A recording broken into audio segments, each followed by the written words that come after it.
وعلى آله وأصحابه أجمعين. اللهم علمنا ما جهلنا وانفعنا بما علمتنا وجعلنا من المخلصين. صلى الله على سيدنا محمد وعلى آله وبارك وسلم والحمد لله رب العالمين. أما بعد. قال المصنف رحمه الله تعالى: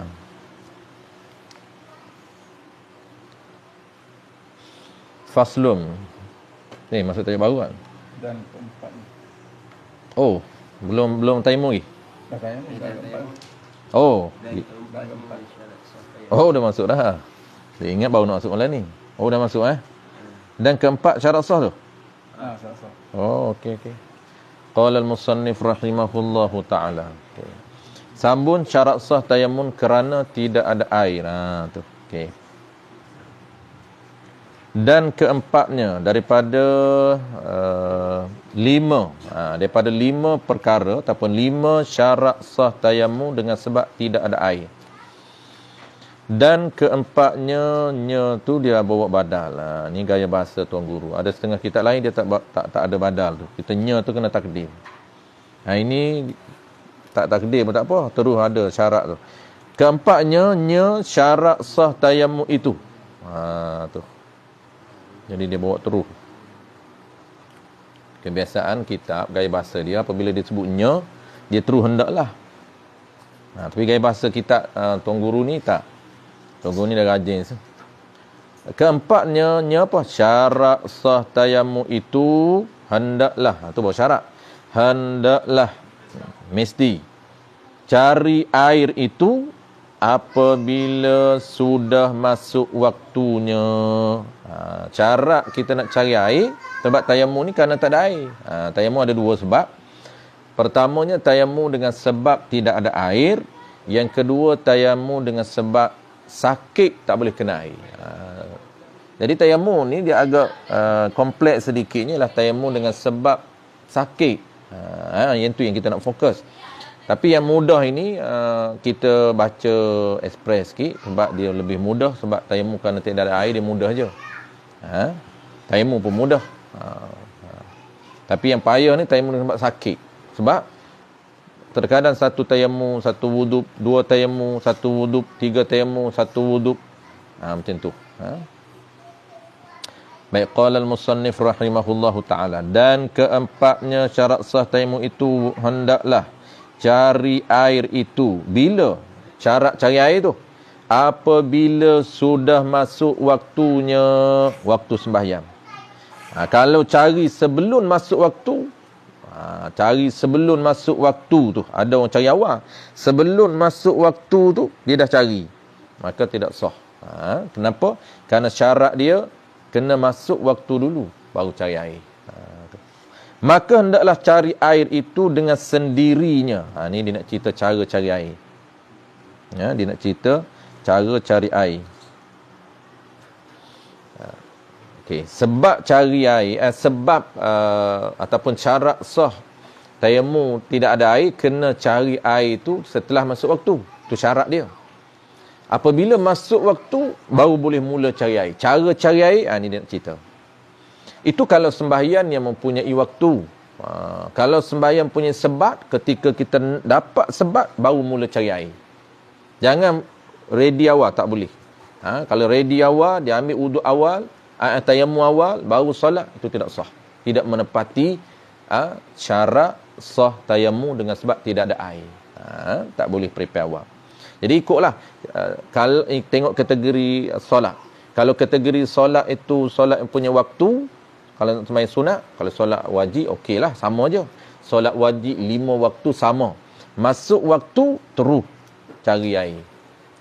Tapi kalau kita nak solat sunat, tengok kategori solat sunat. Kalau solat sunat punya waktu, tunggu masuk waktu dia, baru kita tayamum. Cari air untuk tayamum. Kalaulah sembahyang sunat itu, sembahyang sunat yang mempunyai sebab, maka dapat sebab, baru cari air. Jangan tayamum awal, tunggu sebab. Kalaulah tidak ada sebab, tidak ada waktu.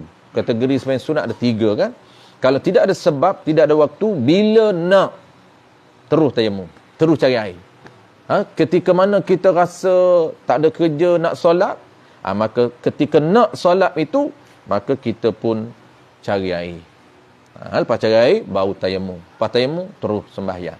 Itu dipanggil sembahyang apa? Sembahyang sunat yang tidak mempunyai waktu dan tidak mempunyai sebab. Dia ada satu contoh je. Itu sembahyang sunat mutlak. Kategori sembahyang sunat ni, kita detailkan datang lah, kita akan belajar. Iaitu sembahyang sunat ni ada 3 kategori. Kategori pertama sembahyang sunat yang punya waktu. Tunggu waktu dia. Banyak contoh banyak. Sembahyang sunat qabliyah ba'diyah, kita panggil sunat rawatib. Itu sunat mempunyai waktu. Sunat duha, sunat punya waktu. Banyak. Apa lagi? Sunat tahajud, sebab dan waktu. Itu pun dia combine, sebab dan waktu. Yang keduanya, kategori sembahyang sunat yang kedua, sembahyang sunat yang punya sebab. Ini ni kena faham sebab dia agak detail sedikit sebab ni. Ada sebab mutaqaddam, ada sebab mutaakhir. Sebab, contoh apa sebab? Contoh sebab doa, sebab dia doa. Banyak sebab doa. Contoh dia ialah sembahyang hajat, sebab dia doa. Kenapa kita solat hajat? Nak doa. Nak hajat. Hajat tu dalam doa tu kita akan sebut hajat kita. Yang kedua, contoh yang kedua, istikharah. Sembahyang punya sebab. Apa dia? Sebab dia doa. Yang ketiga, contoh ketiga, sembahyang jenazah. Sembahyang jenazah bukan waktu, dia sebab. Jangan tunggu waktu dia. Dia sebab. Sebab apa? Bukan mati. Mati sebab dia, terus mati terus solat dah. Tak, bukan mati sebab dia. Sebab dia mandi. Selagi tak mandi, tak boleh solat. Mandi walaupun tak kafan, belum kafan lagi. Orang dah siap mandi, segera kita terus solat. Jenazah duduk tengah urus, dah siap dah mandi, orang duduk tengah kafan, kita takbir Allahu Akbar. Nak main ekspres. Tunggu punya lama, kapan apa berjam-jam ni. Terus kita semayang main seorang diri. Sekejap lagi orang lain solat lah. Dan kita nak cepat ni, kita solat dulu seorang diri. Takbir Allahu Akbar. Boleh, walaupun orang duduk tengah kafan, baru duduk sumbat lubang hidung baru. Sumbat lubang hidung, sumbat lubang telinga. Dia kita mayat ni, dia kena sumbat, semua lubang-lubang terbuka kena sumbat. Barulah pakaikan baju dia. Pakaikan kain dia, pakai seluar, underwear pun pakailah. Walaupun tak pernah pakai underwear masa hidup, mati pakai kat underwear kat dia. Boleh nak pakai underwear, tak pakai pun tak apalah. Pakaikan kain kat dia, pakaikan semua. Jadi sebelum kita pakai, kita sumbat lubang hidung, sumbat lubang telinga. Itu cara kita kafan. Jadi walaupun belum dikafankan ke semua, boleh mandi, boleh kita solat. Cuma ulama kata makruh solat jenazah dalam keadaan mayat belum dikafankan. Walaupun dah sah, tapi kita nak cerita sah ni. Kita nak tahu kalau mempunyai sebab, dapat sebab apa nama sah. Cumanya dia detail akan datang kita belajar. Sebab itu dibahagikan kepada dua. Ada sebab yang mutaqaddim, ada sebab yang mutaakhir. Mutaqaddim ni apa? Mutaqaddim ni dia panggil sebab itu berada di awal sebelum solat. Awal dapat sebab, baru solat. Tu dia panggil sebab mutaqaddim, sebab awal, sebab duduk depan, baru solat. Maksud apa? Contoh. Maksud dia, kita kena dapat sebab baru solat. Jangan solat dulu, sebab duduk belakang. Itu mutaakhir. Mutaakhir ni lewat. Sebab duduk solat dulu, baru dapat sebab. Mana sebab mutaqaddim, sebab dulu baru solat? Contohnya ialah gerhana matahari. Gerhana matahari dia bukan sembahyang punya waktu. Cuma waktu dia itu ramalan. Pada waktu sekian bakal akan berlakunya gerhana matahari. Kita kena tunggu sebab. Jangan masuk waktu tu solat. Itu ramalan ilmu falak. Dulu tidak ada waktu. Masa tak ada waktu kan, orang tengok sebab. Berlakunya gerhana walaupun sedikit, mula masuk sebab untuk sembahyang sunat gerhana. Hilang gerhana, habis sebab. Cuma ramalan ulama falak, pada waktu sekian bakal berlaku gerhana matahari. Tengok jam, pukul 3 tengok matahari, gerhana belum, tak boleh solat lagi. 3-5 minit baru gerhana, pukul 3-5 minit baru boleh solat. Kita tak hari ni pukul 3 dah takwin gerhana walaupun matahari duduk suluh atas kepala dia. Mana nak gerhana lagi? Tak gerhana lagi. Tengok matahari duduk suluh atas kepala dia. Pukul 3 petang. 3-5 minit baru berlaku gerhana. Baru dia malap gerhana. Dah siap solat. Sebab kita sangkakan bahawa sembahyang sunat gerhana adalah sembahyang punya waktu. Walaupun ada qaulah. Itu dhaif. Baik. Jadi, mana sebab dia? Gerhana. Itu sebab awal. Dia panggil sebab mutaqaddam. Kena sebab dulu baru solat. Jangan solat dulu baru sebab. Ada yang sebab mutaakhir. Mutaakhir ni sebab lewat. Kena solat dulu baru sebab. Contoh apa? Contoh sembahyang sunat musafir. Kena solat dulu baru musafir. Jangan musafir dulu. Berhenti RNR baru solat musafir. Bukan. Itu solat dalam perjalanan. Kalau solat hentian. Solat di RNR itu dia panggil solat hentian, di perhentian. Solat sunat mutlak. Jadi kita apabila kita nak pergi ke tempat yang bukan dua marhalah, tempat yang tak dengar azan, azan di rumah kita ke tempat itu tak dengar, maka dah boleh untuk kita sembahyang sunat musafir. Sunat musafir pun boleh sah. Azam sebelum musafir pun sah. Dia antara perkara sunat ketika kita nak musafir, antaranya ialah selain pada doa, pertamanya ialah azan. Sunat kita azan. Bukan nak pergi Mekah aja tak. Lagi-lagilah jauh dua marhalah. Ke tempat yang kita nak pergi itu azan. Kalau kita azan di rumah kita Allahu Akbar dengan suara ori, tak pakai pembantu, tak pakai mic, tak pakai. Dan dikira kata ulama iklim sederhana, angin tak terlalu laju. Kalau angin laju dia boleh bawa suara kita jauh.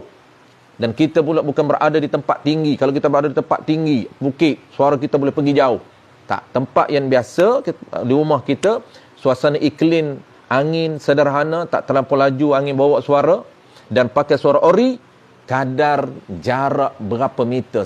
Contohlah 30 meter dah tak dengar suara azan. Contoh sahaja. Kalau 30 meter boleh dengar lagi. Contohlah kita bagi kata 100 meter. Kalau sana tu 50 meter baru. Kita azan sini, jiran saya masih dengar.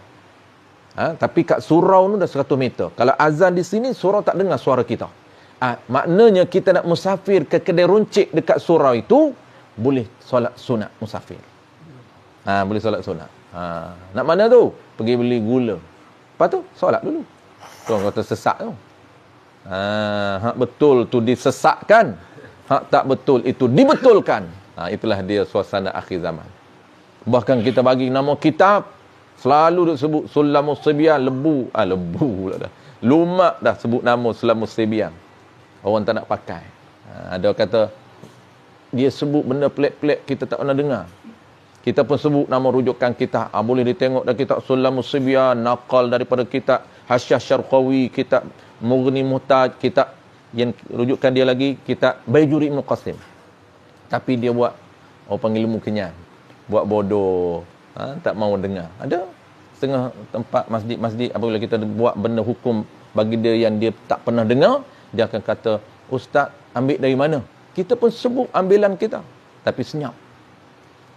Nampak tak? Itulah orang yang ketegak, orang yang degil, tak nak mendengar hukum Allah Ta'ala. Sebab itulah dalam mana-mana kita akan sebut tanbihum. Ini satu peringatan bagi mereka yang lalai, lupa, jahil. Tu. Baik, itu kita kena solat dulu baru sebab ada. Sebab apa? Sebab itu musafir, berjalan itu sebab. Maka dia panggil jenis kategori sembahyang sunat yang mempunyai sebab, dan sebab itu mutaqaddam, mutaakhir. Itu contoh. Akan datang kita akan belajar detail dan kitab kita ni dia sebut kategori sembahyang sunat. Maka tengok, dia nak tengok cara nak cari air. Kita dah tahu dah syarat yang diperuntukkan yang keempat ini, kena tunggu waktu baru boleh cari air. Okey, mana cara nak cari air? Okey. Maka hendaklah, maka tu tafriq, perincian. Bukan tafriq, tafsil. Detail. Macam mana pendetailan nak cari air tu? maka hendaklah cari air itu dengan sendirinya. Cari air sendiri. Dia kena cari sendiri. Ataupun boleh juga suruh orang. Atau disuruh orang yang kepercayaan. Orang yang boleh dipercayai. Itu mana kepercayaan. Orang yang boleh harap. Orang yang boleh dipercayai. Memang kita suruh dia cari sungguh. Dia tak melawak tak. Memang dia cari sungguh. Itu orang panggil orang yang boleh diharap. Bukan kita suruh, dia buat doa. Itu orang tak boleh harap. Dia tak serius dia panggil. Kita kata, mak, boleh tak tolong cari air kat aku nak tayamum. Boleh. Boleh tu, esok bawa air. Itu memang orang tak boleh percaya. Orang yang boleh percaya ni, orang boleh harap ni, kita cari dia serius. Terus. Setengah jam sampai. Ini orang yang amanah nama dia. Orang yang boleh dipercayai, yang boleh diharap. Dan dimula cari itu ialah, tengok. Dan dimula cari itu apabila sudah masuk waktunya. Atau tak kala hendak buat suatu pekerjaan. Okey. Ini dia nak detailkan berdasarkan sebab, berdasarkan jenis kategori sembahyang.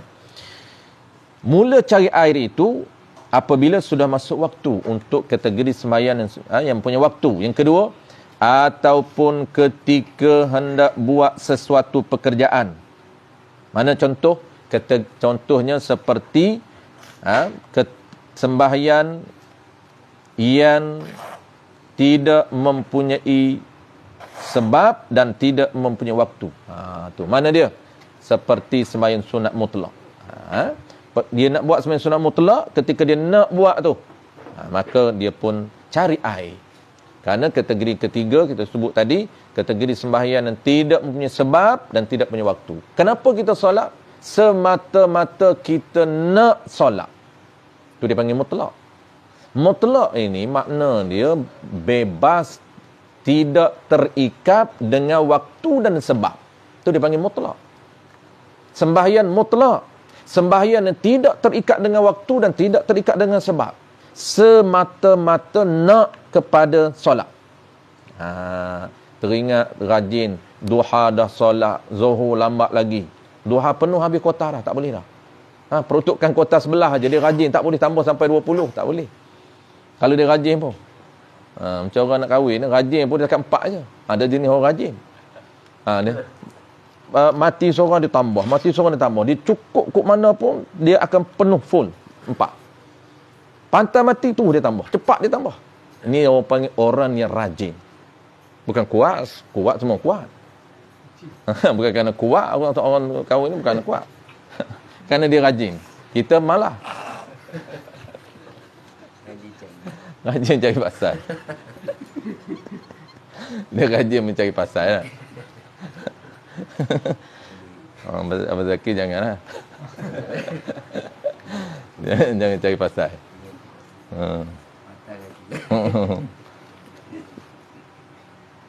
Ini rajin lah. Dia rajin semata-mata kerana nak rindu kepada Allah. Jadi bahasa tasawuf dia panggil apa? Dia panggil orang yang rindu kepada Allah, maka dia terus main sunat mutlak.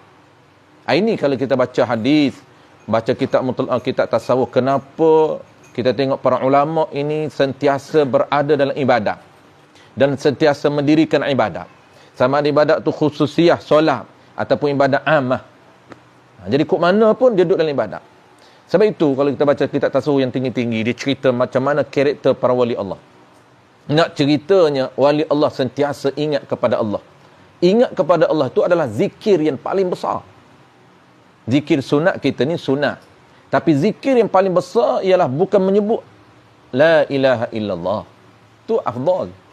Zikir yang paling besar ialah ingat kepada Allah. Hati dia sentiasa ingat kepada Allah. Walaupun mulut tak sebut la ilaha illallah. Mulut tak sebut subhanallah. Mulut tak sebut. Zikrul lisani itu sunat. Tapi zikrul qalbi, hati, ingat hati semata-mata itu tanpa lidah, itulah orang panggil sebesar-besar ibadat. Nak boleh ingat semata-mata kepada Allah ni, itu kena lalui jalan usuluddin dan tasawuf. Kalau terus lompat tasawuf hikam, tak tahu usuluddin entah ke mana, itu Memang porok peranda. Itu memang caca merbau. Memang itu lipat. Bukan game mak ripak dah. Itu game lipat lah. Jadi wali Allah ini ulama gambarkan macam mana karakter dia, macam mana cara hidup dia, macam mana orang panggil dia punya kehidupan pagi sampai tidur. Semuanya berada dalam ibadat. Walaupun kita tengok zahirnya dia ini, zahirnya dia bekerja, tapi hati dia ini, hati dia terikat dengan Allah. Itu dia panggil orang yang sentiasa berada dalam ibadat. Hati dia sentiasa ingat kepada Allah. Walaupun kita tengok dia ibadat itu ibadat amah, ibadat umum. Tapi hati dia yang ibadat yang paling besar ialah hati dia sentiasa ingat kepada Allah.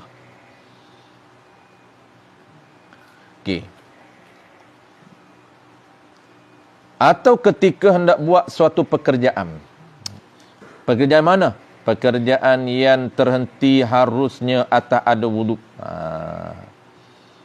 Pekerjaan atau ibadat yang terhenti harusnya atas ada wuduk. Maksud apa? Maksudnya ibadat yang dia nak buat ini ibadat yang nak kena ada wuduk. Itu mana terhenti. Terhenti harus atas ada wuduk. Maksudnya ibadat yang dia nak kena buat ini mesti ada wuduk. Itu mana terhenti. Kok mana pun nak kena ada wuduk. Jadi tak boleh ibadat dia tak ada wuduk. Kena ada wuduk. Mana contoh dia? Seperti ketika dia nak pegang Quran. Dia nak kena ada wuduk.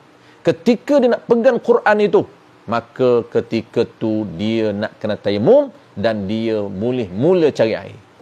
Jangan mula cari air awal. Nak pegang Quran. Belum lagi. Pukul 3 baru nak pegang Quran. Tak boleh. Ketika nak pegang Quran tu, mula cari air. Lepas cari wuduk. Lepas tayamum, baru pegang Quran. Itu dia panggil ibadat yang berhajat kepada wuduk ketika dia nak buat. Ketika tu baru mula cari air. Dan ada wuduk dan mandi sama. Mandi ni pun tayamum menggantikan mandi. Dia kalau dia dah tayamum, boleh dia niat nak baca Quran. Tayamum dulu baru niat. Barulah dia teringat nak baca Quran. Tak, dia nak baca Quran lah. Ha-ha. Dia nak baca Quran, dia pun tayamum. Lepas tu? Tayamum tak jadi baca Quran. Tak apa. Tak ada masalah. Lepas tu boleh guna. Boleh lah. Boleh. Pakai. Dia stop. Tapi dia, maksudnya dia cancel lah. Contoh dah siap dah. Tayamum dah siap. Tayamum dia tu, bila dia tayamum tu, dah ikut dah, follow dah peraturan yang diperuntukkan, mesti cari air ketika dia nak guna. Ketika berhajat kepada tayamum. Ketika berhajat kepada wuduk. Bila kita berhajat pada wuduk? Nak baca, pegang Quran. Ataupun dia nak baca Quran. Baca Quran ni bagi orang yang berhadas besar. Kena mandi wajib. Nak mandi wajib air tak ada. Maka tayamum. Kenapa dia tayamum? Kerana nak baca Quran. Sebab tak boleh baca Quran orang yang berhadas besar. Tiba-tiba lepas dia tayamum, dia pun tak jadi baca Quran. Adakah boleh guna tayamum tersebut? Boleh. Tapi guna untuk baca Quran lah. Tangguh, boleh. Apabila dia niat tayamum untuk baca Quran, dia tak boleh nak guna untuk sembahyang fardu. Tak boleh. Habis, qala al-musannif rahimahullahu ta'ala. Maka, ini dia nak cerita maka ni perincian cara cari air lagi. Tadi tak detail lagi. Tadi cara cari air, cari sendiri atau suruh orang. Itu baru orang panggil apa? Ringkas. Ni nak cerita detail. Nak cari macam mana? Boleh okey, nak cari tu sendiri pun okey, suruh pun boleh. Baik, cara nak cari. Adakah perlu orang panggil apa? Perlu cari sekitar tempat tinggal dia, ataupun memadai hanyalah di rumah dia. Di rumah dia dah tak ada dah. Wajib ke cari sekitar? Tu dia nak cerita. Maka hendaklah cari air itu pada tempat duduknya. Pada tempat duduk. Apa makna tempat duduk?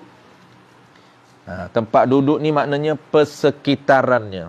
Bukan di rumah dia saja. Bukan tengok dapur, cek bilik air, cek dapur. Persekitarannya. Nanti dia akan cerita kadar, jarak sekitar berapa. Dan sekedupnya. Sekedup pula dah. Yakni yang kata sekedup tu apa? Kenderaannya. Sekedup itu kenderaannya. Yakni yang kata sekedup itu kena cari atas kenderaan. Ni atas unta. Sekedup ni unta. Unta dulu kan dia pasang tempat tu kan. Tempat. Sekarang ni pun sama. Kalau unta kita tengok di Arab, ada unta yang cantik hias. Dia ada bob. Lepas tu dia siap ada lansir. Tak nampak pun apa nama dalam. Gitulah dulu Siti Aisyah.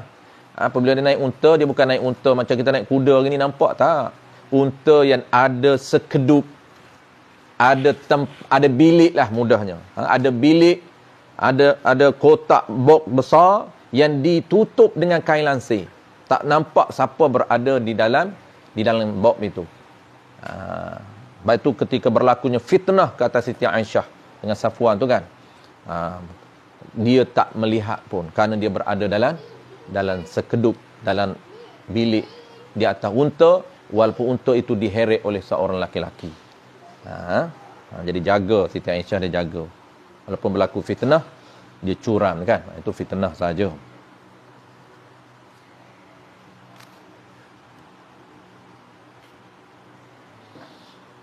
Dan pada kawan-kawannya, dia kena tanya pada kawan-kawan sekitar dia. Kalau dia duduk atas kenderaan, kena cari atas kenderaan dia. Kalau ada kawan, kena minta dengan kawan-kawan. Tanya kawan-kawan ada air tak. Kemudian hendaklah ia lihat. Ni baru kita nak tengok sekitar ini. Kita nak tengok sekitar rumah kita ni. Kalaulah contoh kedai runcit kita 10 meter, 500 meter, 1 kilometer. Nak kena pergi cari tak? Tengok macam mana. Ini penetapan dia. Soal sunat, itu tak apa. Sunat, ni nak hak wajib dulu. Kadar wajib. Kalau kita tak buat, ini tak sah tayamum. Sebab air ada di kedai roncik 1 kilometer. Kita ada duit. Tiba-tiba dia tayamum, tak sah. Tu. Ini wajib. Tapi kalau sunat, contoh jauh air. Ada jauh tu. Ada orang beritahu jauh. Tapi dia tak mampu pergi. Bukan kedai roncik dekat rumah dia, jauh. Kedai roncik tu, Seminyih tu. Tesco Seminyih ada. Duit ada. Tapi nak pergi tu payah. Contohlah kan. Kalau mudah, sunat lah. Bukan wajib pun. Sebab jauh. Melainkan ada juga situasi wajib lah. Situasi wajib tu kiranya tidak membebankan dia duit berbanyak. Mudah je nak dapat kan. Walaupun jauh. Itu wajib juga. Okey. Maka hendaklah bukan tu bawah tu. Kemudian hendaklah wajib. Hendaklah ia seseorang nak tayamum tu lihat kelilingnya. Lihat keliling. Tengok je. Tak wajib pergi pun. Dia tengok. Tengok keliling. Tengok. Jika bumi, ni sebab suasana dulu ni, dia cerita bukan macam ni. Suasana dulu ni nak tengok kawasan lopok air. Nak tengok air, mana ada lopok-lopok yang ada air. Dulu, di padang pasir. Kita hari ni tak ada dah. Hari ni kedai roncik. Hari ni kena beli. Hari ni kena beli, kena ada kemampuan. Kalau duit tak ada, itu tak wajib walaupun kita tahu ada dekat. Kalaulah duit ada dan tahu kedai tu wajib air ada, itu wajiblah pergi. Wajib, tak boleh tayamum. Ini ni jika bumi itu sama rata dan jika bumi itu tinggi, asalnya tinggi. Bumi itu tinggi, rendah,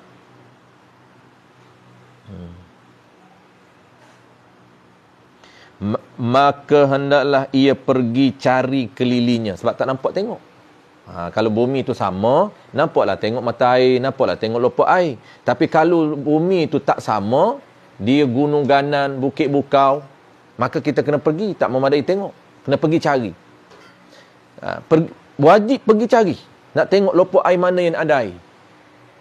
Kalau kita contoh sininya, kadar radiasi kita ni, sekejap lagi dia beritahu, radiasi, kadar, jarak untuk pergi tengok tu. Pergi cari tu. Kalau hari ni, kita kena pergi tengok, cek di kedai roncik. Pergi cek kedai roncik ni, pergi cek kedai Aceh, pergi cek kedai Mamak, pergi cek kedai Petronas, contoh. Cuma nak tengoklah radiasi tu. Ni baru dia nak cerita. Kadar.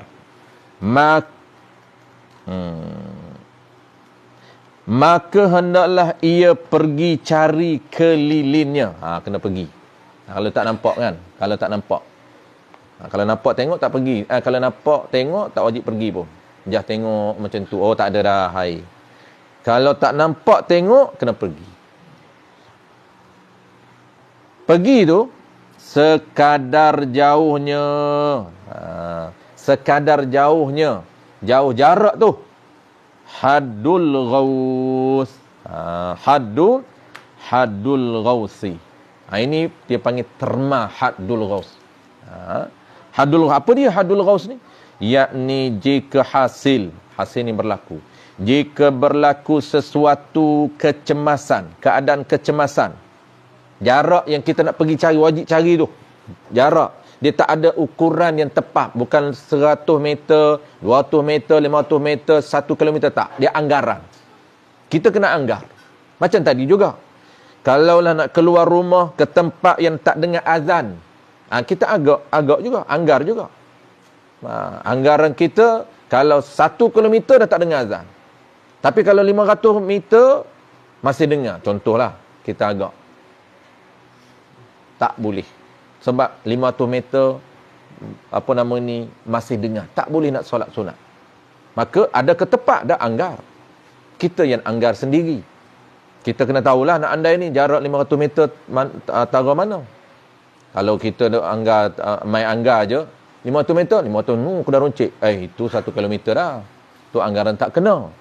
Maka dia kena tahu cara nak andai. Baru boleh dia buat. Begitu juga sini. Andaian kat sini, jarak itu sekiranya berlaku kecemasan. Apa saja berlaku kecemasan, kita nak perlu panggil orang. Jerit. Panggil ni laungan yang kuat. Jeritan yang kuat. Contoh berlaku kebakaran. Tolong. Berlaku kes kecurian. Panggil orang. Tolong. Jadi, suara itu boleh didengar. Kalau suara tu boleh didengar, selagi tu tempat itu wajib kita cari air. Itu dipanggil haddul ghaus. Suara yang boleh didengar dalam suasana kecemasan. Itu dia cerita apa? Hasil berlaku suatu kecemasan sampai suara keriaunya. Bukan keriuhannya. Tapi Asyik tahu. Maknanya keriau ni pekikannya, laungannya, suara laungannya, suara pekikannya. Kalau orang tak baca kitab, dia goreng macam mana? Suara keriuhannya. Oh, hebat. Orang ini bahasa Kedah. Kita orang tak bukan orang Kedah kena mengajilah. Panggil suara pekikan, suara laungan. Laungan apa? Tu minta tolong kepada kawan. Itulah dia panggil suara laungan, suara pekikan. Minta tolong. Riau. Riau. Dia panggil apa? Riau kan? Riau. Tu kena Bogor Riau. Riau. Tu. Orang Kedah lagi mudah faham ah. Saya dulu tak faham nak apa Riau. Mengerek. Tok Guru selalu sebut. Tok Guru Haji Omar selalu sebut. Oi, payah nak baca. Mengerek aku. Kita kata apa Tok Guru ni mengerek. Semua ni nak gambarkan susah kan. Susah nak baca, mengerek nak baca pun dia kata.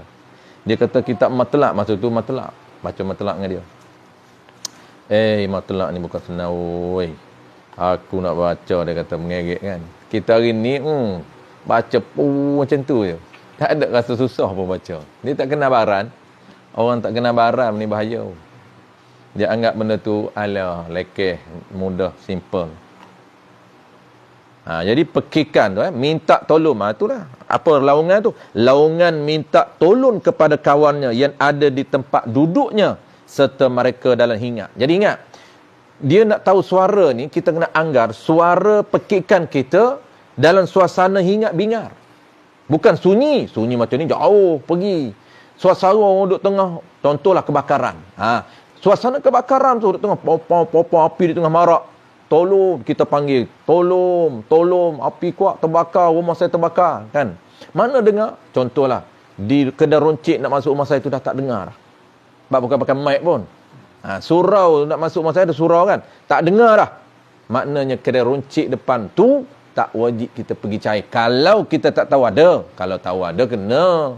Ini tak tahu pun baru nak pergi cari. Nak tahu jarak mana yang wajib pergi cari. Dan kadang kita tak tahu. Kalau kita tahu air di mana-mana, lebih radiasi ni wajib cari. Lebih daripada kadar jarak ini wajib cari kalau kita tahu. Ini kita tak tahu ni. Itu kata kena cari dulu. Pergi cek kedai ni tak ada, cek kedai ni tak ada, sekitar. Itu saja wajib. Ini cerita wajib. Kalau dia tak puas hati, tak nak tayammum, pergi cari lebih lagi. Sampai mana? Sampai Putrajaya cari. Itu tak ada masalah apalah. Dia nak nak puas hati kan. Ini cerita wajib. Dah boleh dah tayammum. Kalau dia nak tayammum. Habis. Maka jika tiada dapat air, habis kesimpulan dia nak buat. Belum lagi nombor 5 kan. Dia dah ada 5. 5 belum lagi. 4 ni. Maka jika tiada dapat air. Tiada dapat air mana ni? Kadar haddul ghauzuh. Ni dia nak cerita hukum lah. Maka jika tiada dapat air, kadar haddul ghauz. Jarak tu. Jarak yang kita kata, contohlah jarak 1 kilometer. Contoh je Sebenarnya tak sampai ni. Kalau hingat-bingat 1 kilometer ni, tak dengar dah suara. Sebab hingat-bingat ni, kalau kebakaran, duk dengar api. Lagi kuat daripada suara orang. Jeritan, pekikan suara orang, minta tolong, tolong selamatkan anak saya, tolong selamatkan harta saya. Kan? Dia dah cemas. Suara memang kuat lah. Bukan panggil lembut tu. Suara kuat lah. Orang duk tengah luar biasa, orang panggil tengah tekanan ni, baru dia keluar benda yang real. Kalau tak ada push, maka tak keluar. Sebab tu konsep kita, satu benda, teori dia, selagi tak push, kita tak akan keluar tindakan luar biasa. Sebab tu, dia kena push, kena tekan, baru dia keluar. Lagi kuat tekan dia, lagi tinggi action dia keluar. Macam bola lah. Kita tekam dalam air bola, lagi kuat tekam, melambungan lagi tinggi. Begitu juga kita. Nak keluar suara sebenar, kena tekan dia. Kalau tidak, dia main lembut suara. Orang perempuan sama. Dia tak pernah keluarkan suara kejantanan dia tu. Dia tak ada suara jantan, tapi sebenarnya suara kuat, rau. Suara apa? Tajak. Suara. Pekikan dia kan, garau dia. Macam kita lah. Kita kuat suara. Ada suara kuat dalam kita, tapi kita tak nak keluarkan. Kalau kita keluarkan, dia akan keluar kuat. Kelantanan kita. Orang panggil jawabul jawab. Suara yang paling tinggi. Ini dia kena guna suara yang jawabul jawab. Suara yang paling tinggi ketika mana dia laungan, pekikan suara kuat, maka boleh didengar. Contohnya, lebih kurang 800 meter lah. 1 kilometer tu dah jauh sangat kan. 800 meter tu. Tak ada air. Dan tiada yakin ada air. Tak yakin. Di tempat jauhnya setengah farsakh. Setengah farsakh. Mana setengah farsakh? Iaitu lebih kurang 3 kilometer. Jauh tu. Lebih kurang 3 kilometer. Maka hendaklah ia tayammum. Hendaklah ia tayammum. Baru boleh dia tayammum. Jika tak dapat air, satu. Tak dapat air, hadul ghaus. Satu isu. Isu yang kedua, dan tak yakin. Ada air di tempat jauhnya 3 kilometer. Tak yakin. Kalau yakin, wajib dia pergi cari 3 kilometer tu. Walaupun jauh. Ini tak yakin. Kalau tak yakin dalam kadar 3 kilometer dengan rumah dia, maka boleh tayammum. Dua-dua isu tu. Pertama, jarak 800 meter. Yang keduanya jarak 3 kilometer, tak yakin. Yang pertama tu, dia kadar 3,800 meter hadul ghaus, dia tak wajib cari lebih daripada itu. Kenapa tak wajib cari? Sebab dia tak tahu pun air ada. Dan dia tak yakin pun air ada. Kalau yakin, wajib cari lebih daripada kadar hadul ghaus. Isu yang kedua, dia tak yakin juga sama. Tak yakin kadar mana? Kadar setengah farsakh, 3 kilometer. Juga sama. Sebab kita tak yakin. Boleh tayammum. Kalau yakin, kena pergi cari. Ha. Cik tapi tak buka. Waktu kita tak ada tu. Tak yakin. Ha.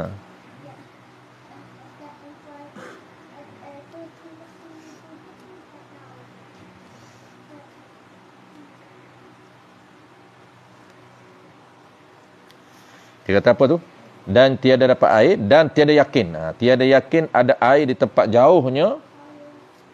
Tak yakin ada air tempat jauh setengah farsakh, iaitu lebih kurang 3 km. Maka hendaklah ia tayamum. Habis. Maka jika ia yakin, ni yakin pula. Ni yakin pula. Maka jika ia yakin. Yakin ni dia macam mana? Kena tengoklah. Dia tengok. Dia pernah tengok. Tu dia panggil yakin. Tengok. Yakin ada air di tempat jauhnya setengah farsakh.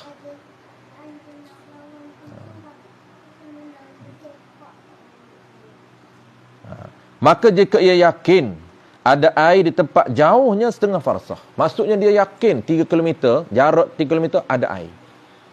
Orang tanya, macam mana yakin? Macam mana yakin?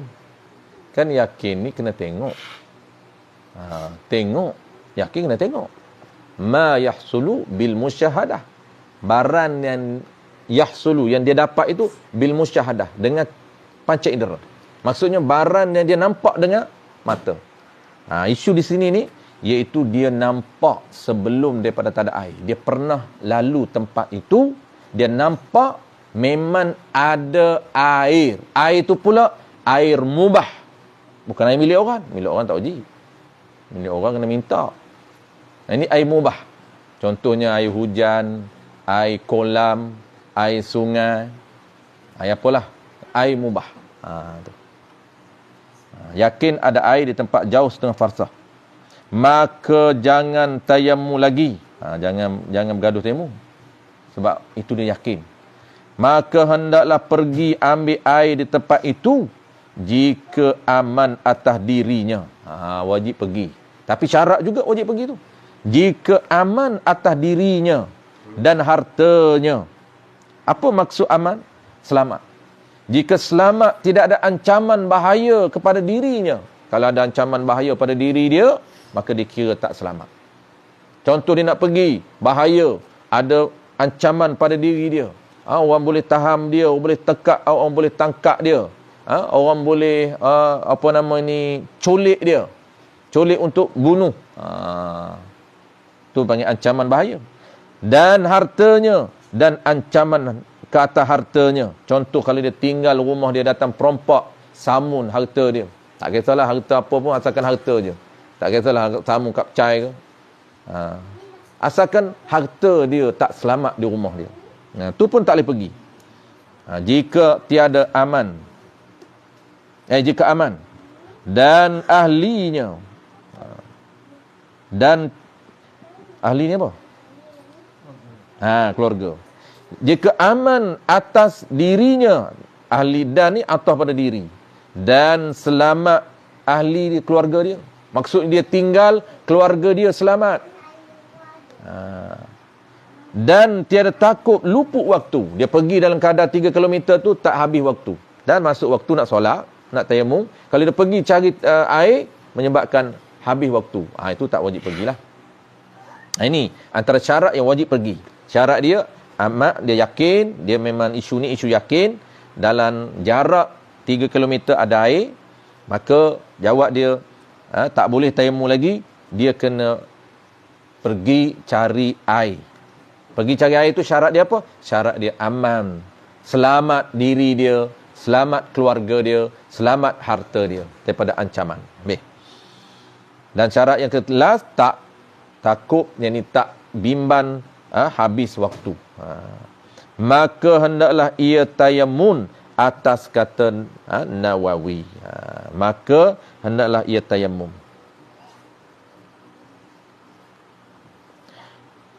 Maka tidak. Maka jika baik, habis isu lain. Maka jika tiada aman. Habis dah isu pertama. hendaklah ia tayamum tu langkau. Maka jika tiada aman mana-mana satu yang tersebut itu, tak selamat, sama ada diri dia atau harta dia, atau tak selamat ahli keluarga dia, tak kisah mana-mana tu, atau takut lupa waktu, syarat kedua, takut habis waktu, maka hendaklah ia tayamum atas kata Nawawi. Barulah boleh tayamum atas pendapat Imam Nawawi. Ialah yang muktamad. Pendapat Imam Nawawi ini muktamad. Sebab apa? Sebab walaupun ada air, tapi tak aman. Air ada.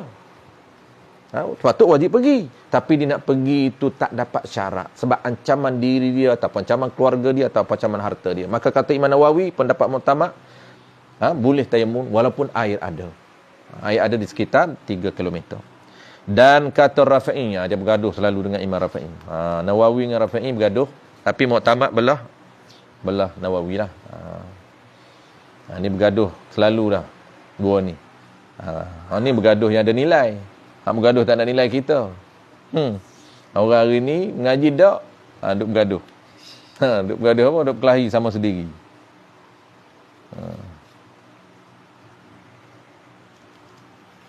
Maka dan kata Imam Rafi'i, jika aman yang tersebut itu tetapi takut lupa waktu, jika pergi ambil air di tempat itu, maka tiada haram ia tayamum.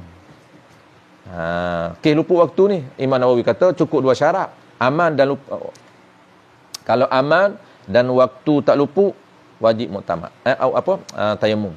Tapi Rafi'i kata aman yang tersebut, ya, memang nak pergi boleh. Tapi takut lupa waktu, takut habis waktu, jika pergi ambil air di tempat itu, maka tiada yakni haram ia tayamum. Hanya wajib pergi ambil air di tempat itu, maka iaitu dhaif. Jadi dhaif Imam Rafi'i. Pergi ambil air itu, maka dhaif. Dia, kaedah dia, apabila bertemu pendapat antara Imam Nawawi dan Imam Rafi'i, maka Imam Nawawi yang muktamad. Mudah. Ini sini dah dicerita dah. Habis. Dan bermula hukum tiada air itu, iaitu ada air tetapi berhajat untuk minum. Ini nak cerita balik awal dulu. Penutup dia, iaitu dia panggil tidak ada air pada syarak. Bukan tidak ada air pada hissi. Kalau tak ada air pada hissi ni tak ada betul-betul. Memang sedikit pun tak ada. Maksud apa sedikit itu? Kadar boleh mengalir air. Kalau satu sudut teh itu kita titis atas badan kita, atas tangan anggota kita, dia masih mengalir, maka dikira ada air. Walaupun satu sudut teh ada air, tak boleh ambil wuduk. Tak boleh tayamum terus, kena ambil wuduk dulu. Basuh dulu muka yang wajib dibasuh. Sekadar satu sudut teh, maka mengalirlah kadar 2 inci. Satu sudut teh, mengalirlah kadar 2 inci, barulah ambil debu tayamum. Itu dia panggil ada yang real, ada yang betul-betul. Sebab kita bincang sebelum daripada ni, tidak ada pada syarak. Walaupun ada, tapi syarak menhukumkan tidak ada air. Mana contoh? Ni. Dan bermula hukum tidak ada air pada syarak, iaitu ada air. Tetapi sungguh pun kata ada air, berhajat. Yang ni berhajat ni memerlukan untuk minum. Buat minum dan masak. Dan minum binatannya. Hanya seorang. Binatan orang tu. Seseorang itu. Binatan yang mana? Yang muhtaram. Binatan yang dihormati oleh syarak. Maksud apa binatan yang dihormati oleh syarak? Yakni binatan yang diharamkan oleh syarak untuk bunuh. Tak boleh bunuh. Ayam, itik, lembu, kerbau. Itu dipanggil binatang muhtaram. Kalau kita ada bela lembu, kerbau, ayam, itik, maka kena disimpan stop untuk minuman dia. Dan stop itu tidak dikira ada air. Sebab itu stop untuk minuman binatang yang dimuliakan. Kalau binatang yang disunat bunuh, tak boleh. Binatang yang memang sunat bunuh, binatang tu, Tak perlu bagi air, bagi dia mati pun tak apa. Binatang yang sunat bunuh, nak minta air kita, tak payah bagi, tak apa. Dia minta air dengan kita, kita bagi kayu kat dia. Belasah terus. Nak air, amai aku bagi. Pau atas kepala, mampu terus. Binatang yang sunat bunuh, tak perlu bagi air pun. Tak sunat pun kita bagi. Air, lebih air, penyayang sangat. Penyayang pada kena tempat lah. Ini orang pergi minta sedekah halau, tutup pintu. Binatang hak datang hula nak patuk dia tu, bagus pula dah. Buka pintu pula dah. Binatang yang bahaya. Satu, binatang berbisa, sunat bunuh. Yang kedua, binatang yang bahaya, walaupun dia tak bisa, tapi dia berbahaya pada kita. Itu pun sunat bunuh. Jangan dia tak perlu tunggu dia membahayakan kita dulu. Boleh bunuh awal, kerana dia boleh berbahaya kepada kita walaupun dia tak berbisa. Itu dia lain. Satu, binatang berbisa, sunat bunuh. Yang kedua ialah sunat bunuh binatang yang berbahaya kepada kita. Yang ketiga, sunat bunuh apa? Sunat bunuh binatang yang boleh sama, iaitu mudarat. Sama, mudarat ni mana berbahaya. Dua yang kedua. Yang ketiga ni iaitu sunat bunuh binatang yang telah ditetapkan, binatang yang telah disebut oleh Nabi senarai sunat bunuh, walaupun dia tak berbahaya pada kita, walaupun dia bukan binatang berbisa. Contoh apa? Contoh cicak. Contoh dia tak kacau pun, tak ada bahaya apa kita pun, tak mudarat pada kita pun. Kalau tak payah tunggu mudarat cicak ni, tak payah tunggu taib merata. Mudarat tu taib tu merata, taib. Tunggu dia berak dulu baru nak lestik dia. Tak tunggu. Tengok je cicak perut, terus ambil lestik. Pom. Bismillahirrahmanirrahim. Pom. Dia ada dua pahala. Semata-mata bunuh ada satu pahala. Yang kedua, cara bunuh itu pahala afdal. Satu, bunuh dia buat macam mana pas akan mati dapat pahala. Pahala bunuh. Yang kedua, cara bunuh itu pahala asing. Cara bunuh itu, kita bunuh cara yang paling cepat dia mati. Jangan duk bidah listik dia atas ekor dia, payah mati. Biar kena atas kepala, terus jatuh, terus tak sempat nak gelupur. Tak sempat. Terus jatuh. Innalillah terus. Tu. Allah.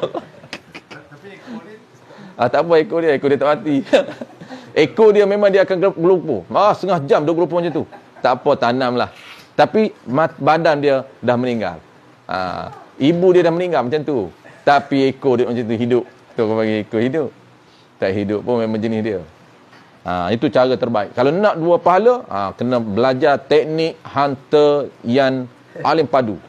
Pup, pup. Terus pesan. Ini kita jatuh tu dia berlari. Kejar lagi. Itu tak dapat pahala afdal. Cara bunuh yang tangkas, yang cepat. Saya dulu minat. Ini tak sempat masa. Dulu maghrib. Maghrib.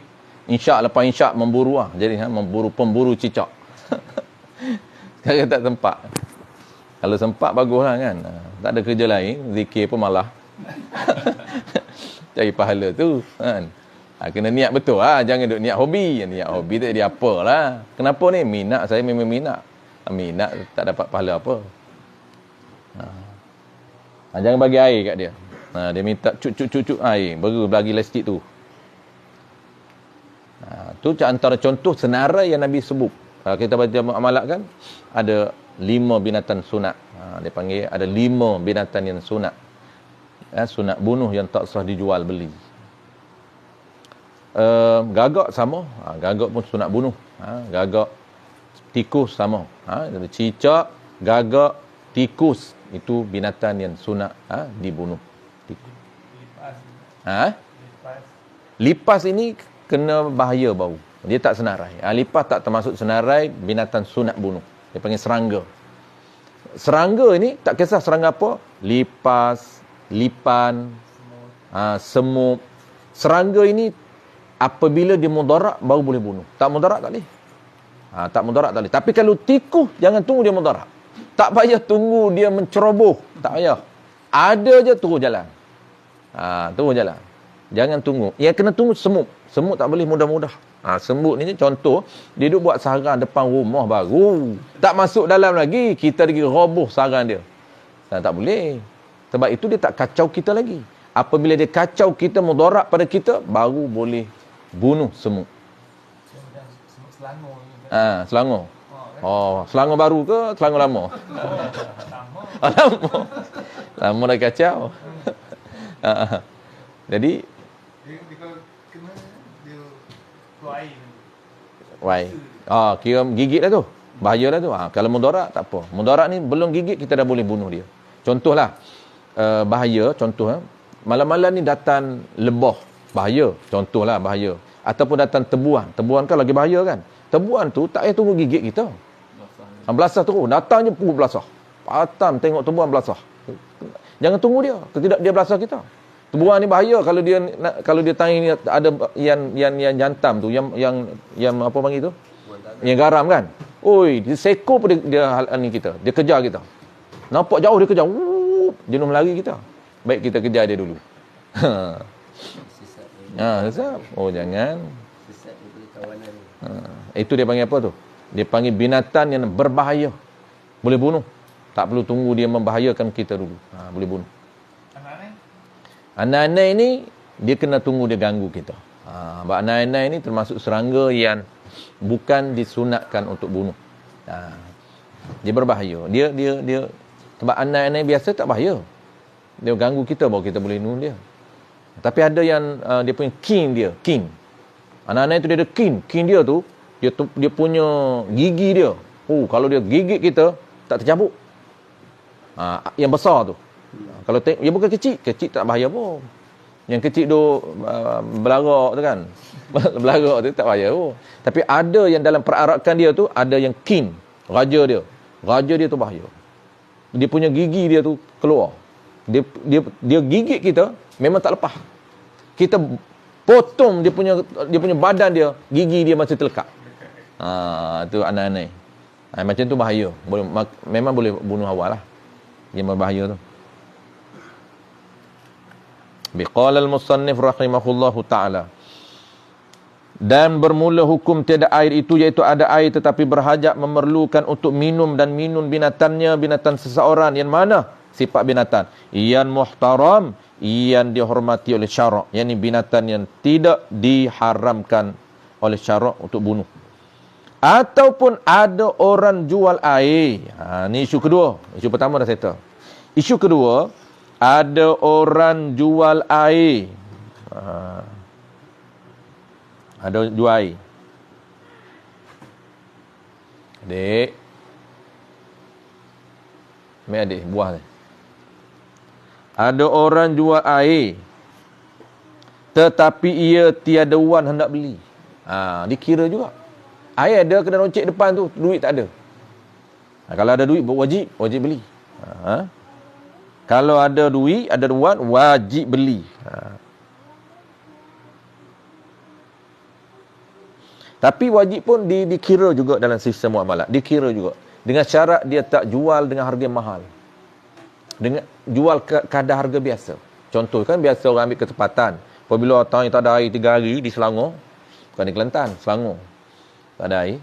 Tiba-tiba ada kedai-kedai roncik yang up harga. Sebab air dah tak ada dia tak. Ada boleh, ada stop, tapi mahal. Itu tak wajib kita beli. Walaupun kita ada duit. Ini cerita dia tak ada duit. Tetapi ia tiada wan hendak beli air. Atau, isu ketiga. Ada wan, ada duit, tetapi untuk nafkahnya, duit ada, tapi untuk nafkah dirinya dan nafkah ahlinya, nafkah anak isterinya, tiada lebih duit daripada kadar nafkah dia. Cukup saja hari itu. Atau ni isu keempat, ada 4 isu ni. Atau ada wan lebihnya, ada duit lebih daripada kadar nafkah, tetapi dijual dengan harga lebih mahal daripada harga belian masa itu. Daripada harga biasa masa itu. Dan tempat itu, harga mahal daripada masa tu dan tempat tu, kadar mahal.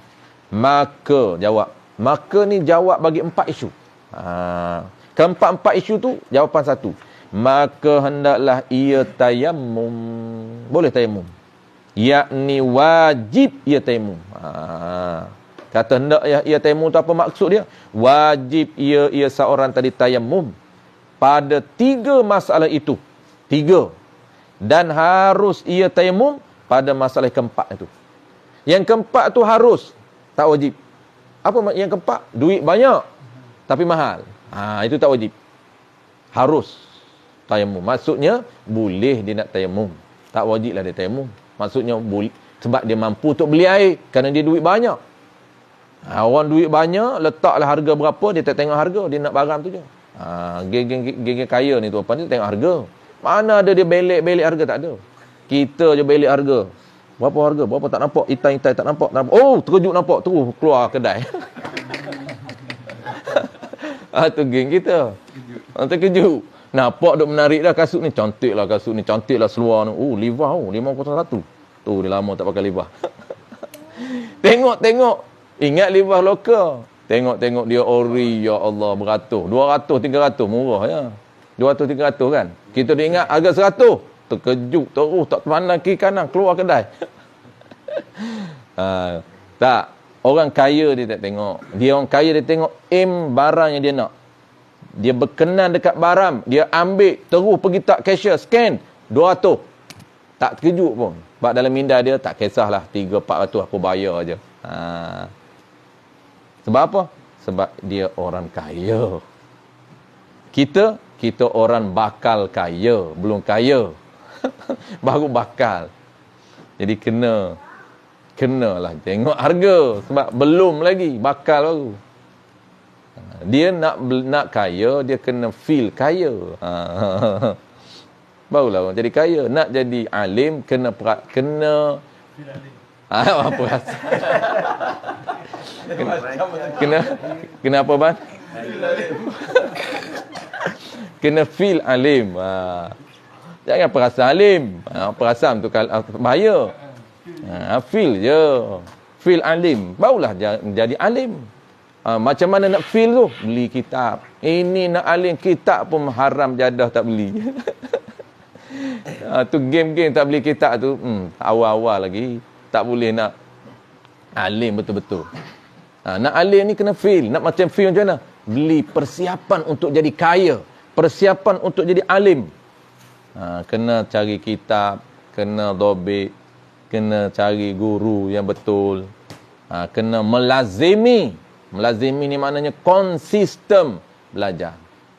Orang nak jadi kaya pun sama. Kan? Jangan perasaan kaya tak ada tindakan pun. Perasaan jadi kaya.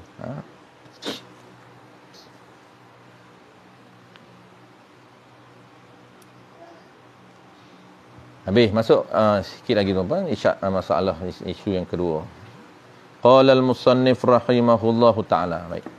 Masalah ada orang yang mahu beri berhutang. Ni masalah semua ni.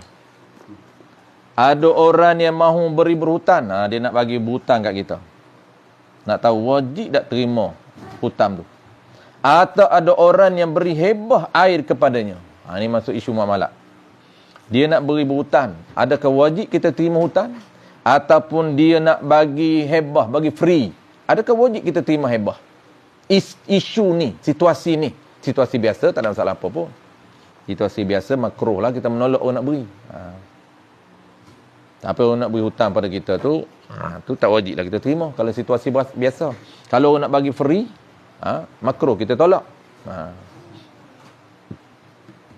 Ni situasi ni. Maka wajib ia berhutang. Kalau orang nak bagi hutang air, dia tak ada duit, ketika tu wajib dia terima hutang air. Ketika dia lepas daripada dia ambil tayamum semua, bila dia mampu bayar, dia bayar. Wajib. Tak boleh ada orang nak bagi hutang air 1 baldi kepada dia, dia tolak. Tak apa, aku nak tayamum. Tak sah tayamum. Kenapa? Kerana wajib dia berhutang air. Situasi dikira ada air. Dan wajib ia terima hebah air itu. Wajib dia terima hebah dan wajib dia terima hutang. Maka tiada sah ia tayamum. Tak sah dia tayamum kalaulah dia tolak hutang tadi. Lain, dia jangan sama hukum. Satu lagi situasi nak solat dalam keadaan telanjang. Sebab tak ada kain. Tak ada kain, nak solat telanjang. Oh, aktif lah dia. Kuat kerja dia. Lain, bersalah ni lainlah hukum. Tu makna bersalahan.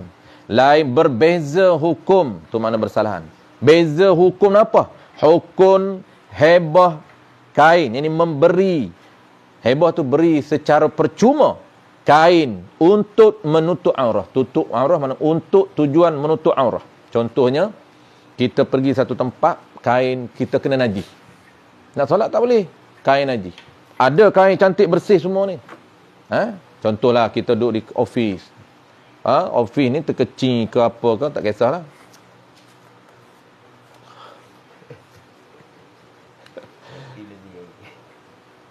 Aktif lain macam lah ni. Dulu takut lah ni, tak takut kat orang. Dulu dia tak keluar, dia takut. Tengok orang malu lah, takut lah. Lain-lain dah hilang kemaluan dia. Dia keluar. dia belajar, dia masuk sekolah. Sekolah tak ada malu lah. Dah biasa dah keluar. Tidak, mana ada duduk dalam bilik tu. Ini keluar lah. Contoh kita duduk di office. Terkecil ke, underwear boleh buat. Kecil underwear, lepas tu kena pakai underwear. Terkecil dalam underwear, masuk dalam tong sampah underwear. Jadi, basuh-basuh kencing, seluar ada. Ini tak pakai underwear, terkecil dalam seluar. Nak solat macam mana? Okey, tak apa, Ustaz, hari ni surau ada kain. Tak apalah surau ada kain. Contoh saja. Surau tak ada kain. Nak solat macam mana? Nak jap balik tak boleh. Jauh. Kan? Ini contoh saja. Tak boleh. Lepas tu ada orang nak hebah. Dia kata, aku ada kain ni. Aku nak hebah. Aku nak bagi percuma kain ni. Kita kata, tak apa. Tak. Aku tak nak. Kata. Tak boleh. Kita tengok. Sorry. Biar dulu hukum. Kita tengok dulu.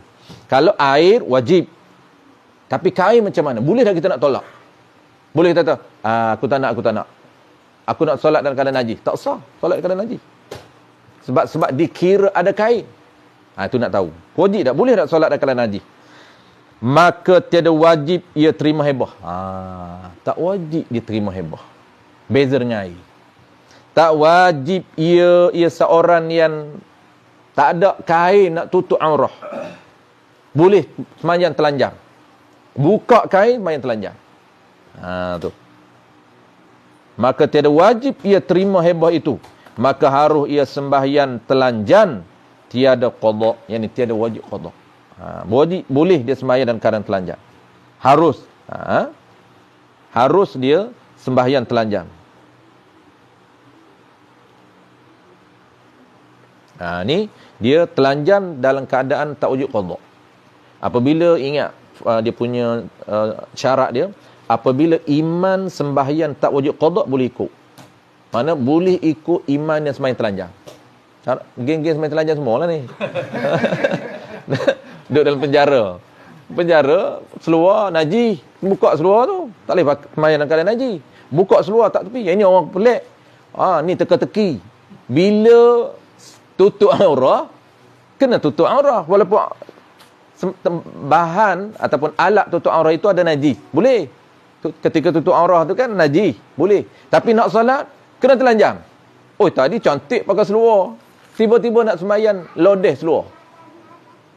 Baju tak ada lah. Ni kalau ada baju, kena tutup lah dengan baju. Tak semestinya kena orang luar bentuk. Dia kata, saya baju ada Ustaz. Pakai baju, seluar tak pakai. Tu gila nama dia. Baju tu tutup aurah. Tak payahlah pakai baju. Sebab yang wajib tutupnya ialah pusat hingga lutut. Kita bincang belum ni, kadar tutup aurah dalam solat. Kalaulah tidak ada benda alat untuk tutup sepanjang pusat hingga lutut, di mana tempat yang kita nak tutup dulu? Contohlah kita ada kain tuala, baju. Baju kita ni, kalau tutup tak penuh pusat hingga lutut. Nak tutup hak mana dulu? Jawab dia, wajib tutup depan dulu. Kubul. Wajib tutup kubul, alat sulit itu dulu. Kalau muat, yang kedua baru dubur. Maknanya tutup bulat. Kubur dengan dubur tutup. Yang lain tu tak apa. Sebab tak muat. tak cukup untuk tutup 2 kepala lutut, tak tutup. Tapi kalaulah ada satu je helai yang hanya boleh tutup satu tempat, nak pilih yang mana? Kalau tutup lubang dubur, exhaust, depan nampak. Kalau tutup depan, belakang nampak. Nak yang mana, pilih yang mana dulu? Mana-mana tak boleh. Tak boleh. Kena pilih yang depan, yang berat dulu. Kemaluan dulu. Dubur tak apa. Exhaust biar duduk kat luar. Yang penting, depan itu. Sebab depan itu dia punya, kena tutup hardware dia tu. Itu hardware dia, bukan software tu. Habis.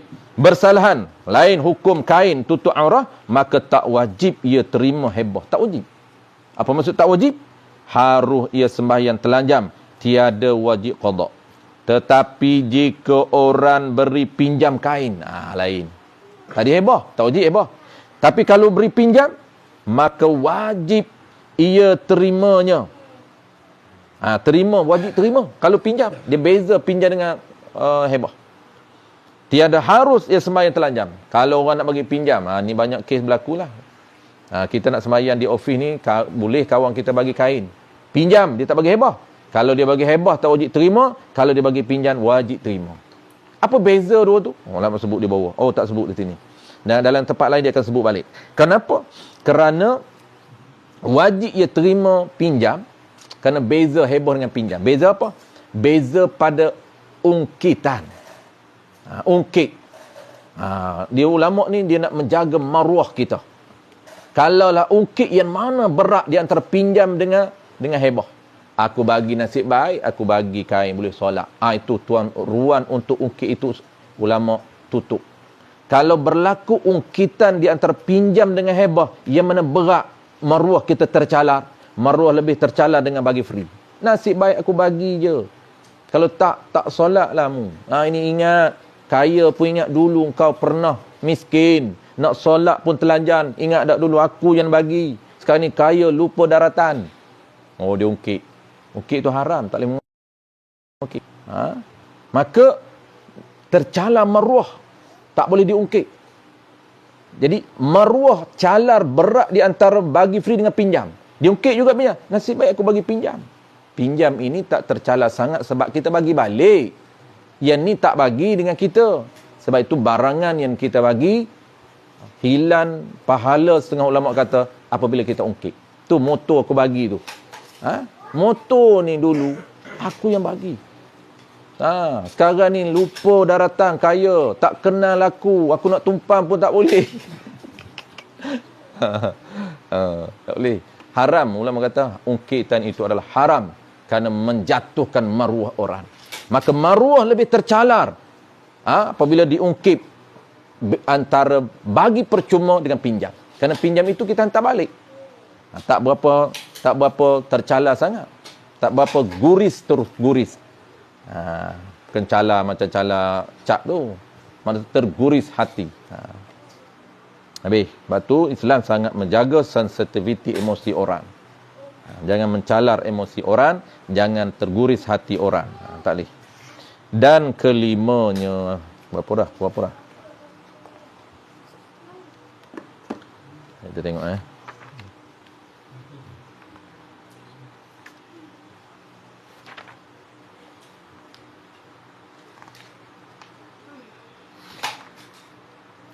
Okey, yang ni mudah tuan-tuan. Kita baca sikit Ada masa sikit lagi. Dan kelima, syarat sah tayamum itu habis. Kita perhabis yang kelima hari ni. Ada 5 syarat dengan sebab tak ada air. Kemudian kita akan masuk syarat dengan sebab sakit. Itu kita nak fokus. Dan kelima, syarat sah tayamum itu hendaklah dengan debu tanah. Debu tanah. Ada mazhab kita ni, jangan keliru dengan mazhab orang lain. Kalau mazhab orang lain, dia tak syarat debu.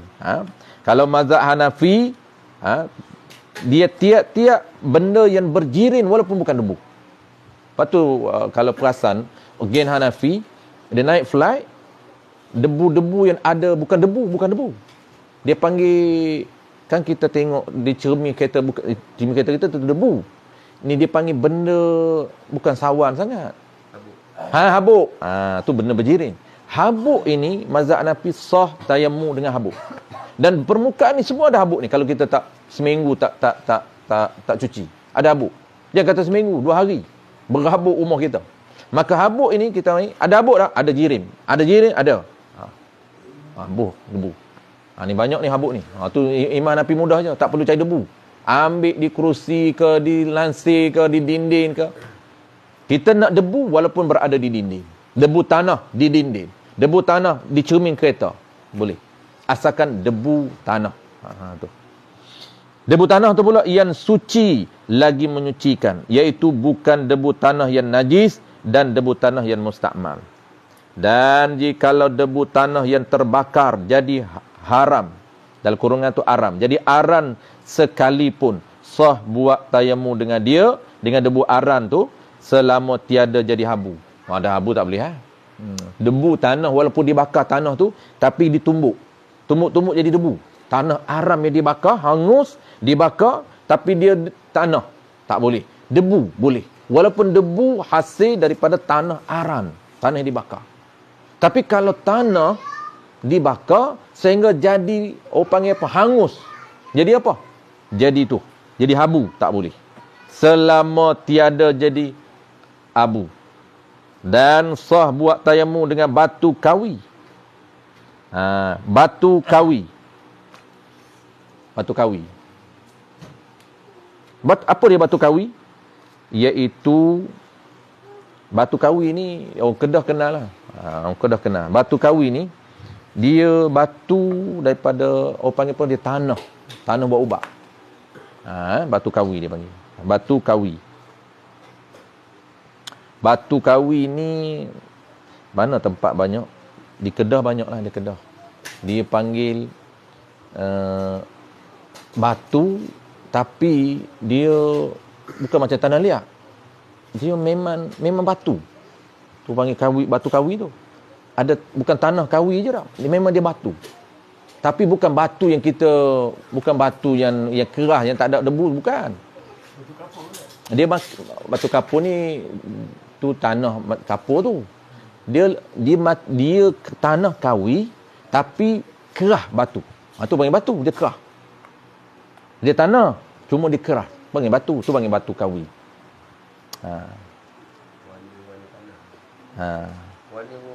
Warna tanah. Dia batu kawi warna tanah. Kena tanya orang Langkawi lah. Tanya Langkawi. Orang Langkawi dia tahu. Tapi Langkawi yang lama lah. Ada jual kan?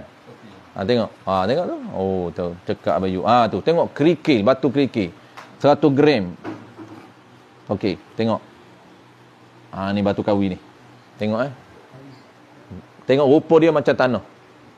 Kan? Rupa dia macam tanah. Kat Shopee dia jual. Apa pun tak ada sekarang ni jual kat Shopee. Mudah ni. Tanah pun jual kat Shopee. Yang kata pokok bunga, tanah pun jual. Mok ngepok tak ada. Mok ngepok je tak ada. Perempuan pun ada.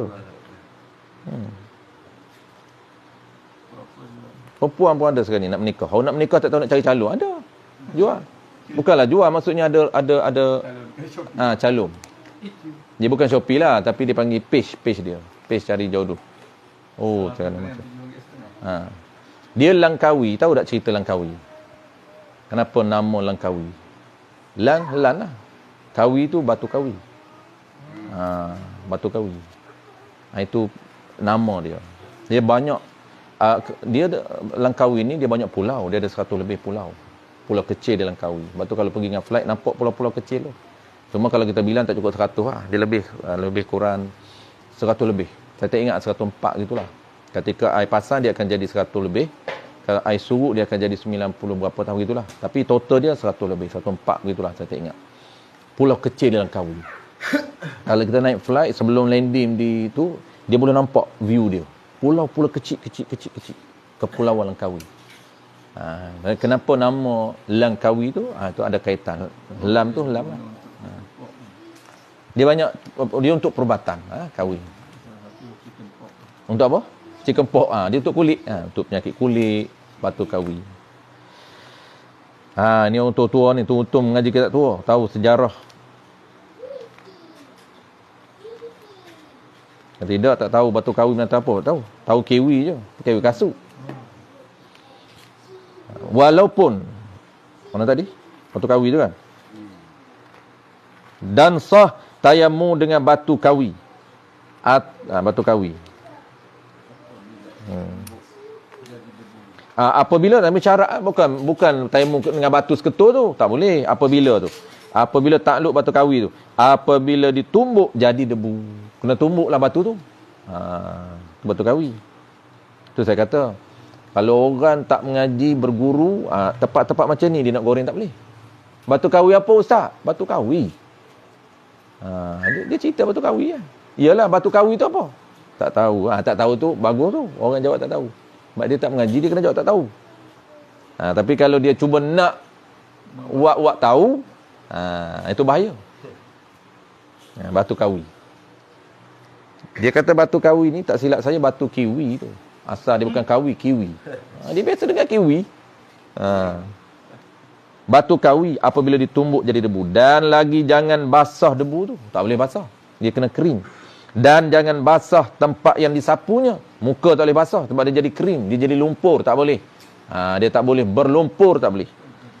Kenapa? Kerana jadi selup debu itu. Selup ni bahasa lama. Bahasa kita panggil lumpur. Jangan jadi lumpur. Dan tiada sah tayamum dengan debu tanah yang bercampur dengan tepung. Atau bercampur dengan debu kapur. Atau bercampur dengan kapur simin. Dan jikalau sedikit benda yang bercampur itu sekalipun tak boleh. Dia tak boleh campur. Dia kena tulen debu. Tiada sah debu tayamum dengan dia. Tiada sah dibuat tayamum dengan dia dengan debu tanah yang bercampur tadi. Bercampur tu dengan kapur ataupun dengan simin. Kenapa? Kerana benda-benda itu, tepung, debu kapur, kapur simin tu benda-benda itu lekat pada anggota. Ada juga bercampur dengan lain boleh. Nanti dia akan cerita. Kalau bercampur dengan pasir boleh ke tidak? Dia akan cerita. Sebab benda tak melekat di muka. Ada pun debu tanah yang bercampur dengan pasir kasar. Boleh. Pasir kasar. Contoh kita ambil debu tanah di tepi laut kan. Pasir banyak tepi laut ni pasir. Kalau kita tarik dia air pasam tu, air dia ke bawah, kita ambil cantik pasir tu. Tapi debu tu dia bercampur dengan pasir. Pasir kasar, pasir halus tak boleh. Pasir kasar, maka sah buat tayamum dengan dia dengan debu yang bercampur pasir kasar. Kenapa? Kerana tidak lekat ia pasir kasar pada anggota. Adapun debu tanah yang bercampur dengan pasir halus, pasir itulah. Pasir duduk di tepi pantai halus tu. Pasir ni bahaya. Kita pegang pun melekat ni. Ni tak boleh. Maka tidak sah buat tayamum dengan dia dengan debu tanah bercampur dengan pasir halus, tak boleh. Dia dalam tu lah dekat tepi ombak. Tepi ombak. Pasir ni orang buat simi ni, orang campur buat simi ni kan. Pasir halus tu. Orang tu lagi cantik, lagi halus, lagi cantik simi. Binaan kita. Seperti yang tersebut dalam Syarah Muhadzab, ada pun yang tersebut dalam Raudhah, kitab Raudhah, dan dalam Fatwa Imam Nawawi, sah buat tayamum dengan dia dengan debu tanah yang bercampur pasir halus. Dia ada khilaf lah. Kalau kita nak ikut pendapat Imam Nawawi, sah buat tayamum dengan dia. Ada pun tersebut dalam Raudhah dan dalam Imam Nawawi, sah buat tayamum dengan dia. Sah lah kata Imam Nawawi. Dan buat tayamum dengan pasir yang ada debu, sah. Dan tiada sah buat tayamum dengan tembikar. Kita habiskan yang ditumbuk jadi debu. Tembikar ni yang dibuat dengan tanah. Tembikar ni kan buat dengan tanah. Kan? Kita buat pasu tu kan dengan tanah. Kita tumbuk kan kata debu tanah, tapi debu tanah hasil daripada binaan ataupun pattern ataupun design tembikar. Tu. Dan tiada sah buat tayamum dengan tembikar yang ditumbuk jadi debu. Apa dia tembikar itu? Tembikar itu benda yang dibuat dengan tanah. Tak kisahlah benda itu binaan ke, kerusi, mangkuk ke, pinggan ke, buat cerek ke, cerek daripada tembikar. Buat air, cerek tu air, pinggan daripada tembikar, apa lagi, mangkuk daripada tembikar, gelas daripada tembikar. Tumbuk gelas tu, hancur gelas tu, jadi debu. Tiada sah. Dan tiada buat tu, tiada sah dibuat tayamum dengan tanah debu yang mustakmal. Iaitu debu yang gugur daripada tempat anggota yang disapu. Akan datang kita ulang lagi. Debu mustakmal ni. Mustakmal ni bukan debu yang duduk melekat di ni, dia gugur. Debu yang telah kita guna di muka dengan niat tayamum, kemudian gugur. Kata dah, debu tu tak boleh diulang balik. Iaitu debu yang gugur daripada tempat anggota yang disapu. Adapun debu yang ada di tapak tangan itu bukan mustakmal. Ni duduk di tapak ni. Bukan mustakmal. Walaupun kita menipiskan debu itu sunat. Sunat kita menipis. Nanti kita akan tunjuk demo macam mana cara ambil. Cara apa nama ni, cara demo, cara tunjuk. Itu sunat buat macam tu. Tak buat pun tak apa. Dan kita buat macam ni, pusing, di sini ni dia tak jadi mustakmal. Di sini dia kata kita dah guna, tak jadi mustakmal sebab dia masih berada di tangan. Kita buat macam tu. Buat macam tu, dia masih di tangan. Maka belah ni kita guna. Kan kita buat dua tadi kan? Ni satu kita guna. Ni dah bercampur dah. Ni kan kita tolak juga. Tapi jangan tolak kuat ni, kan dia ada debu ni. Lalu kita buat, debu masih ada di tangan, kita pun buat belah ni. Macam tu, dia carak je. Sampai sini pusing, buat macam tu, carak je. Carak, tapi syarat pun dia kena-kena lah. Macam tu lah. Ni, bawah, ni cukup. Dia temu, cukup setakup. Ni, kan? Sampai sini pusing, ni. Semua ni debu ada. Tak mustakmal. Dia kata debu yang ada di tapak tangan itu bukan mustakmal. Dia tak samalah dengan air yang lain lah. Maka jika diangkat tapak tangan daripada satu anggotanya, kemudian disapu pula kepada anggota itu, berapa kali angkat dan beberapa kali sapunya, maka tiada jadi mustakmal debu yang di tapak tangan itu. Tak apa angkat. Ni debu yang kita ambil tu. Lepas tu tak perlu tepuk banyak kali. Tepuk sekali je. Debu duduk di tangan kita ni, walaupun terangkat kan, sambung balik, tak. Yang ni dah kena ni. Ini pun boleh mula lagi. Yang kita kata dah kena dah tadi ni. Sebab ni pusing, ni kena, ni debu. Bertemu debu-debu. Debu ni tak boleh guna dah. Boleh. Sebab debu ni kita akan guna untuk tangan kiri. Debu tangan kiri untuk tangan kanan. Boleh. Dia lain dengan air. Air kita dah belajar. Air ni apabila kita angkat jadi gugur, itu mustakmal. Tapi belum gugur masa duduk berlari tu belum mustakmal lagi. Maka tiada jadi mustakmal debu yang di tapak tangan itu, maka sah tayammunnya. Kenapa? Kerana tiada bercerai daripada anggota. Belum gugur, bercerai ni belum gugur daripada anggota. Kita guna lagi, dia duduk di anggota, boleh guna lagi. Ni kena halusilah sini. Kalau kita fikir secara umum, itu dah jadi mustakmal. Kena faham syarat untuk jadi mustakmal. Maksudnya, debu yang digunakan, dan gugur, kena ada syarat. Bukan semata-mata guna. Kalau guna masih tak gugur, boleh guna lagi. Debu yang digunakan pada anggota tayamum dan gugur. Tapi kalau nak buat ayat lengkap, debu yang gugur setelah digunakan. Diguna di mana? Di anggota tayamum. Itu ayat yang lengkap lah. Kalau kita nak ayat ringkas-ringkas, debu yang guna dan gugur tu. Kalau guna tak gugur, tak belum mustakmal. Dan demikian juga, begitu juga. Sama juga hukumnya. Tu begitu juga tu, macam sama apa tu? Sama yang ada di tapak tangan tu. Sama debu yang ada di tapak tangan. Pada pihak tak jadi mustakmal. Begitu juga debu yang ada tempat dipukul ambil itu. Tu debu dalam talam tu. Debu yang dalam talam tu. Debu yang kita tak bawah atas kertas ni. Pak kita nak letak pukul tu. Tak jadi juga. Begitu juga sama juga hukum. Debu sama hukum pada pihak mana? Pada pihak tak jadi mustakmal. Sama dengan apa? Debu yang ada di anggota dengan debu yang kita tepuk di atas talam tadi. Di dalam talam tu. Sama pihak dari sudut kedua-dua tempat itu tak jadi mustakmal. Begitu juga debu yang ada tempat dipukul ambilnya itu beberapa kali dan beberapa orang pukul ambil di tempat yang satu itu, tempat yang sama itu, talam yang sama itu, nescaya tiada jadi mustakmal debu yang ada di tempat itu. Wallahu a'lam. Habis, insya-Allah kita akan sambung bulan depan syarat sah tayamum dengan sebab sakit. Ini kita fokus. Sebab sakit ni dia payah sikit, kita akan fokuslah. Ya. Pasal kita nak sapu muka Ustaz. Ha?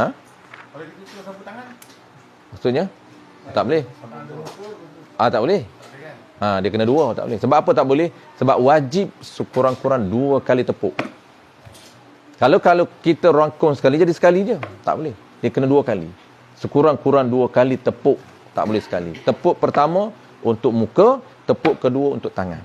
Tak boleh tepuk sekali je. Muka dan tangan combine. Jimat. Tak boleh.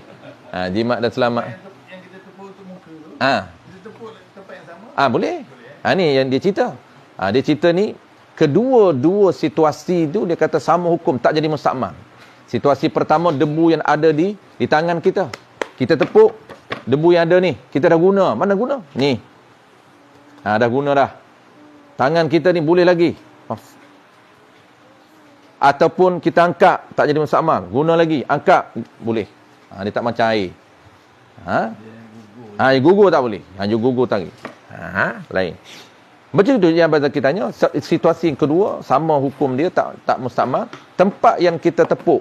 Ini debu kita masukkan debu kita tepuk tangan kita. Dua tangan dah. Tepuk pula kali kedua tempat yang sama. Tak jadi mustakmal. Melainkan dia bubuhkan situ lah Ustaz. Melainkan gugur dalam tu kena buang lah. Ni, tangan kita kan, gugur dalam tu. Tapi kalau kita buat macam ni, dia belum digunakan. Contoh kita, tak? Di tangan kita kan ada ni. Kita pun nipiskan. Sunat nipiskan. Dia jatuh dalam tu. Tak mustakmal, kita tak guna lagi. Belum guna lagi. Belum sapu di muka lagi. Boleh. Jadi tak mustakmal. Kita tekan berapa kali, 2, 3, 4. Orang yang tak tahu cara, dia akan alih. Ini tepat pertama, tekan. Ni tak boleh guna dah. Jadi mustakmal. Tepat kedua pula. Jenuh. Talam tu kena besar. Jenis orang tak faham nama dia. Okey, lepas tu debu yang sedia, yang belen-belen tu, untuk kita kumpul. Boleh. Kumpul-kumpul, simpan. Boleh pakai lagi. Jangan duk buat. Bazir buat haram. Makruh buat. Tak adalah haram. Makruh dia buat. Ada yang guru tak betul. Itu tak betul lah. Siapa tu cari guru tak betul? Ada guru tak betul dia macam mana? Ni. 1. Tak boleh dia kata. Mustakmal. Kena letak kat lain. 2 dah. Kena dia 3 kali tepuk. 2 tu wajib. Boleh 3, 4. Orang yang tak puas hati, tak cukup sekali. 2 kali tak cukup. Macam mana? Muka. Habis kan? Baru 2 kali tak confident lagi. 3. Habis 3 kali. Orang buat sekali je. Dia macam makan bedak. Makan bedak baik macam ni. Macam ni. Makan bedak. Tak. Tepek terus. Dia ni orang tak reti tayamum. Tepek terus. Tepek ban. Lagi ban, lagi. Bagi jadi kucing. Bagi jadi tikus jatuh debu. Itu jenis orang tak faham. Bismillahirrahmanirrahim. Alhamdulillah rabbil alamin.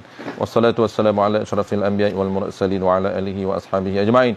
Allahumma faqihna fid din wa 'allimna at-ta'wil waj'alna minal ulama'il 'amilin waj'alna minal mukhlisin. Wa sallallahu ala sayyidina Muhammadin wa ala alihi wa baraka wa sallam. Alhamdulillahi rabbil alamin.